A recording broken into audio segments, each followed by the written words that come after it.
Oh, pues muchísimas gracias, Isaac, a ti y a todo el equipo por esta gran iniciativa. Eh, Literalmente el futuro es hoy. Y gracias por la introducción. Esta es una slide de mi CV en una sola imagen. Y pues para empezar duro y tendido y poder entender qué está sucediendo con todo el esquema de levantamiento de capital, hay que entender un poco el contexto, y con contexto me refiero a las megatendencias. Eh, Definitivamente este es uno de mis gráficos favoritos respecto a futurología.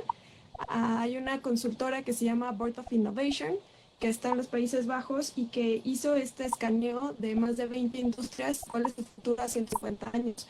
Entonces tenemos un par de ejemplos súper interesantes, como para el 2045, en la parte de turismo, vamos a tener exhibición de animales extintos. Eh, ok. Ah, Perdón, Isaac, recuérdame dónde tengo esa función.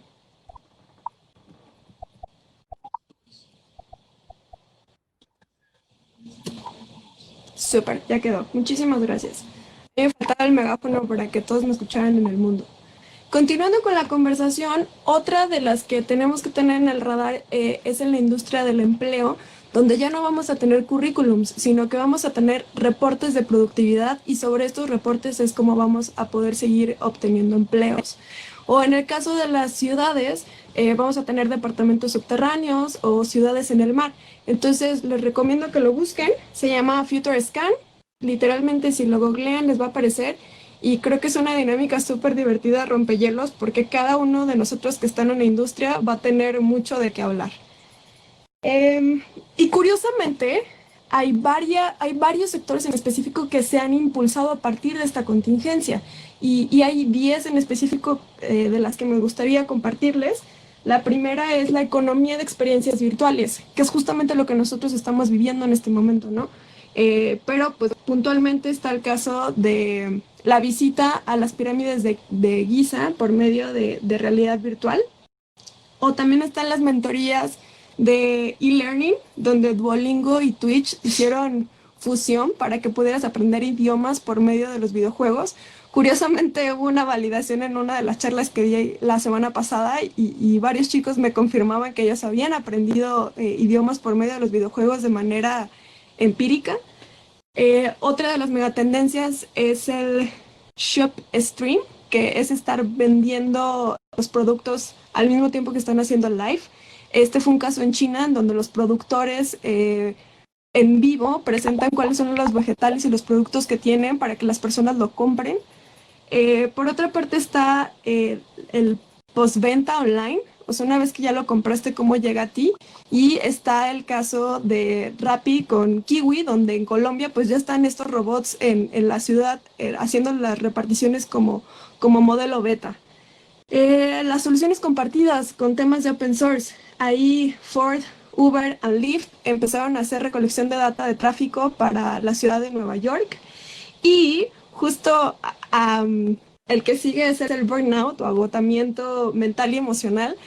Yo no sé a qué hora se durmió ayer Isaac, pero yo me quedé con él aquí hasta las 3 de la mañana. Entonces, el estar conectados frente a la pantalla nos va a llevar a niveles muy extraños de convivencia. Y este es el caso de Moxie, un hotel que hace experiencias de ASMR para que puedas relajarte. Entonces vamos a empezar a ver un montón de tendencias de relajación, temas de contracturas por estar tanto tiempo sentados. Entonces todos los fisioterapeutas van a tener muchísimo trabajo. Ambientes de bienestar. Las líneas de lujo y de moda van a empezar a tener tendencias pro calentamiento global.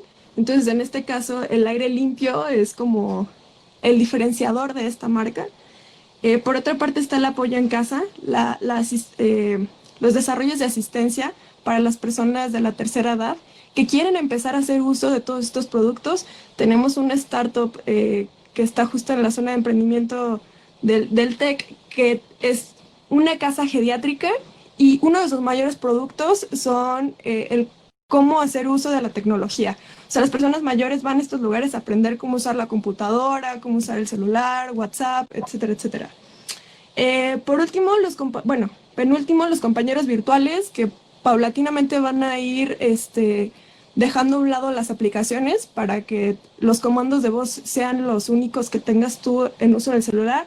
Está el caso de Samsung, que en el último CES lanzó a sus compañeros virtuales que prácticamente eran casi como una fotografía real. Y por último, símbolos de estatus virtual o bienes virtuales, que en este caso vamos a empezar a ver más redes sociales que tengan que ver con un estatus. Y entonces no perteneces a en caso de que no tengas ciertos ceros en tu cuenta.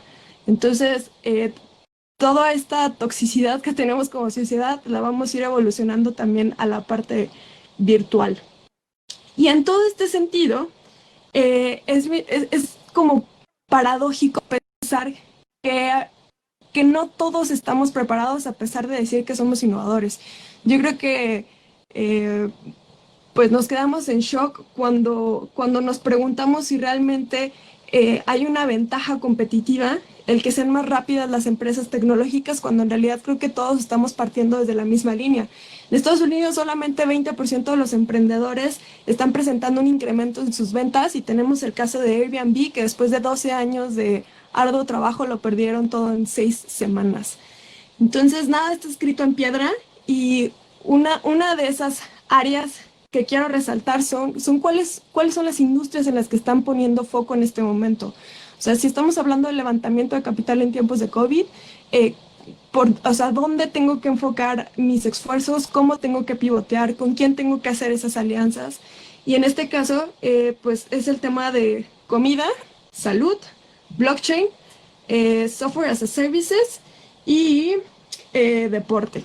En las que no están tomando para nada en cuenta es el tema de publicidad o AdTech, construcción, RH, energía y turismo. Son los sectores que por ahora están siendo más golpeados.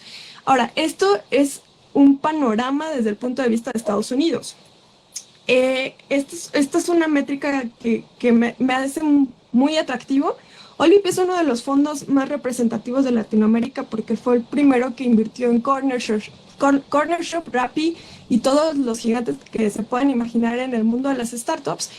Y ellos tienen 4 pilares en los cuales están invirtiendo: Human Capital, Future of Commerce, FinTech y Smart Cities.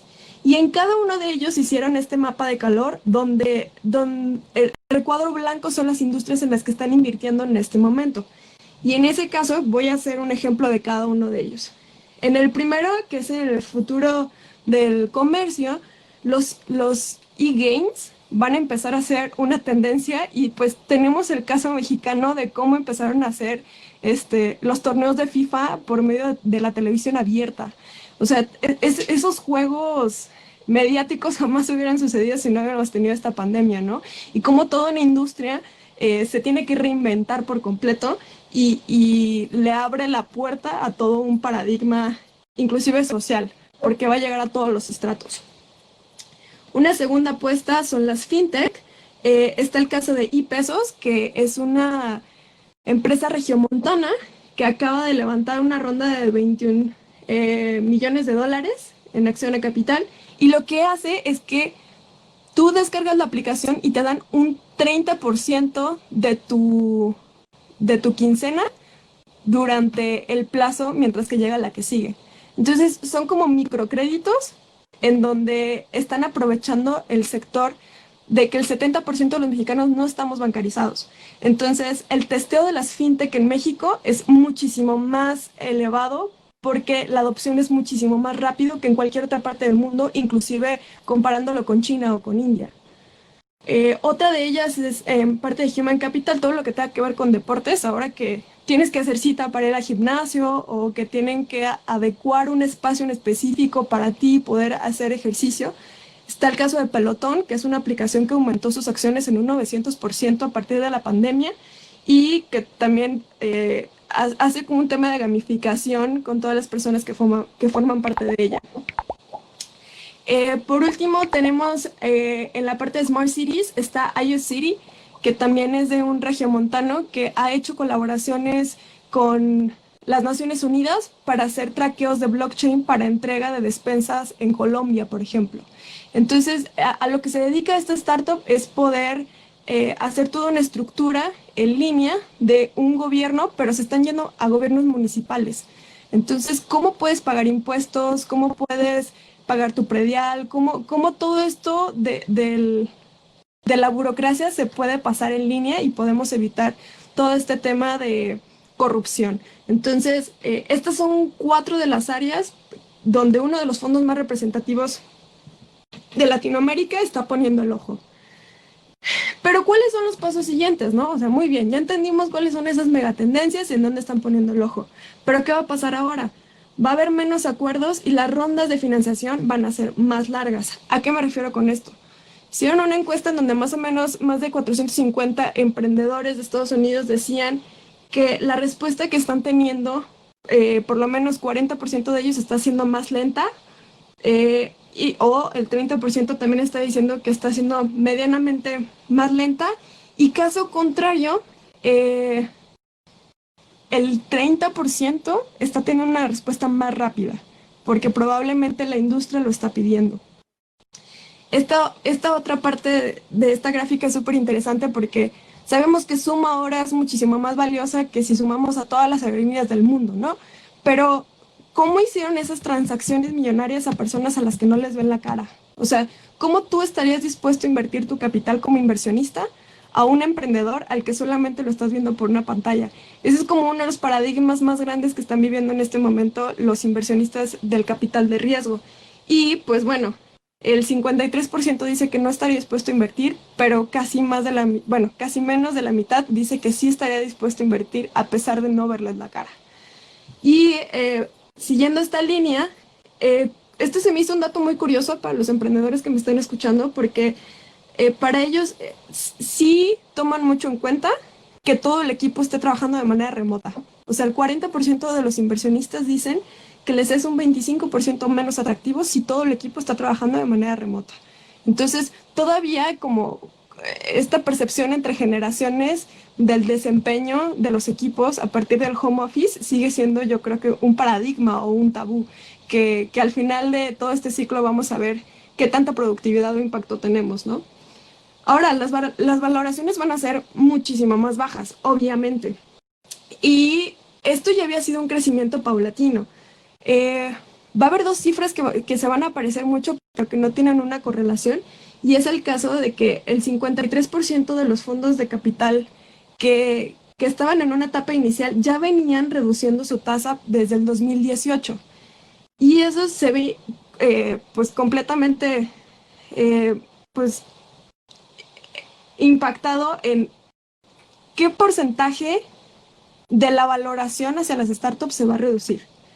En promedio, en los próximos 12 meses, las valoraciones que se van a tener en las startups va a ser de menos 20%. O sea, sobre lo que ya se tenía se va a tener que restar este 20% o inclusive hasta un 40%. Y por último, una recomendación que da Sequoia Capital, que también es uno de los fondos más reconocidos, es este esquema para la planeación estratégica del flujo efectivo. Por un lado tenemos lo que está en nuestro control, que son las estrategias o los planes que se pueden manejar, y en la parte de arriba están los macroescenarios, que pues eso que está fuera de tu control, ¿no? El escenario perfecto ya lo perdimos porque era en los primeros 3 meses de encierro, y aquí la clave está en poder alargar la pista lo más posible. O sea, el flujo de efectivo que se tiene, estirarlo lo más posible para poder aguantar toda esta carga de vacas flacas y posteriormente poder hacer como toda esta reestructuración de la empresa. Entonces, todo el escenario A se muere porque ya vamos en el 4.er mes y tenemos que pasar al escenario B, donde pues prácticamente es contemplar el plan B o C, que es minimizar las operaciones de la empresa al menos 15% o al menos 25% para poder distribuir la deuda ya sea en 12 meses, que es un escenario, pues si fuera un semáforo es amarillo, o en 18 meses, que si fuera un semáforo sería verde. Entonces, pues bueno, la idea es que esta presentación esté a disposición de ustedes para que puedan acceder a esto, o si no, esta es una publicación de Medium que hizo Sequoia y que está open source para que ustedes puedan editarlo.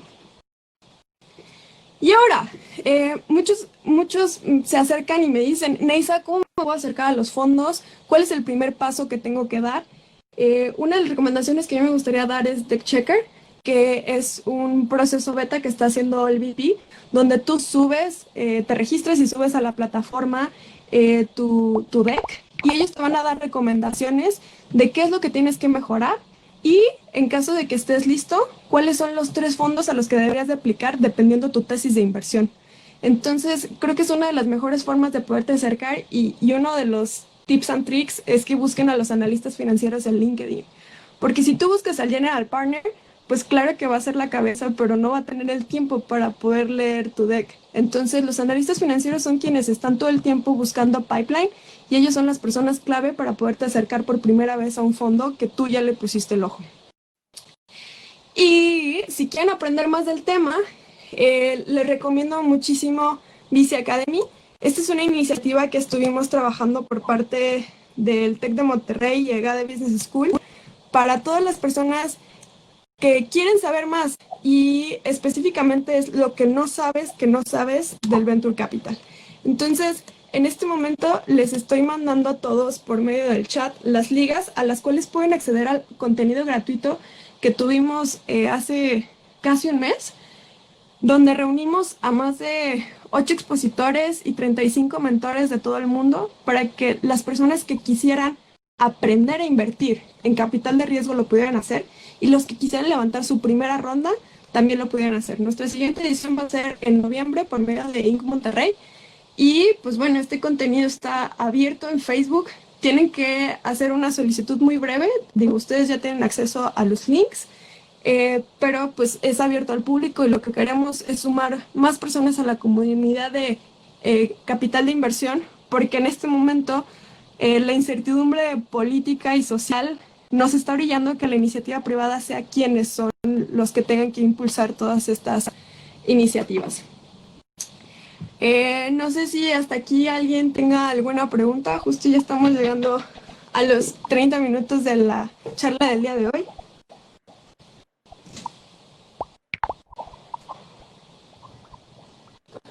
Habilitamos la sesión de preguntas y respuestas. Tienen ahí a su mano derecha un pequeño y le dan clic y pueden seguir la instrucción ¿A poco pusieran tanta atención?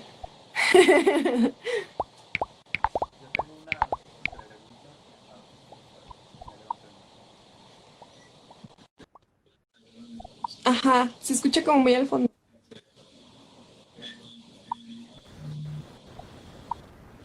Hola, ¿qué tal a todos? Tengo una pregunta desde tu percepción. El, Hay un concepto, yo no soy como experto como tú en esto de inversiones en sí, bueno, como del ecosistema de VCs, pero he escuchado el término de smart money, ¿no? Que es como la parte donde no inviertes capital como tal, sino inviertes más como conocimiento de gente que ya ha estado en, digamos, el ecosistema de startups y que pues de alguna u otra manera tenga ese know-how de muchas cosas. ¿Tú crees que en estos tiempos el smart money va a empezar a cobrar como más valor inclusive que el capital, dado pues todo nuestro contexto actual? Mira, si te soy muy honesta, dependiendo del actor al que le preguntes, es la respuesta que te va a dar. Por lo general, una de las cartas de presentación que tienen los fondos de capital privado es decirte que su smart money es más valioso que el capital porque necesitan negociar de alguna forma el poder bajar la evaluación para poder tener ellos más acceso a tu empresa. Caso contrario, los ángeles inversionistas, porque pues ellos no tienen que quedar bien con nadie y realmente si te conectan con alguien, eh, ellos te van a decir que el smart money no sirve de nada. Es un tema muy ambiguo.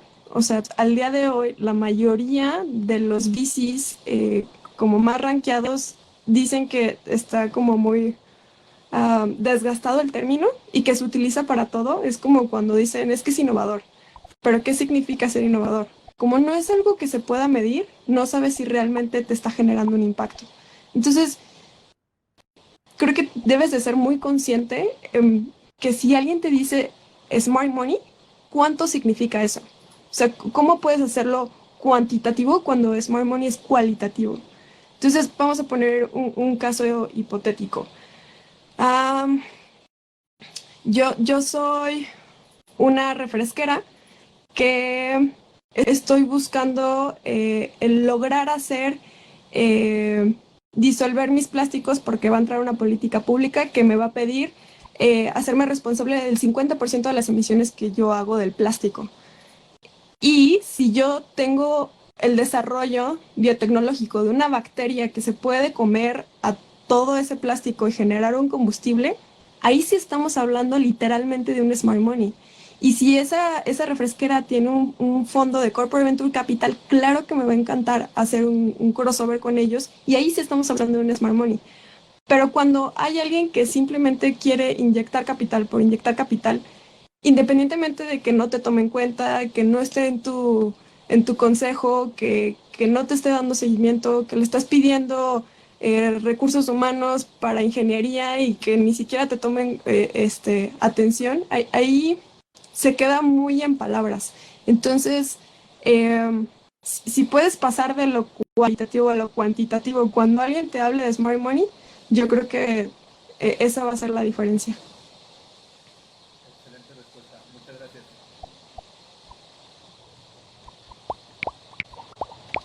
Pues bueno, si no hay más preguntas, o si las hay, aquí está mi contacto en donde me pueden escribir. Es más que bienvenido.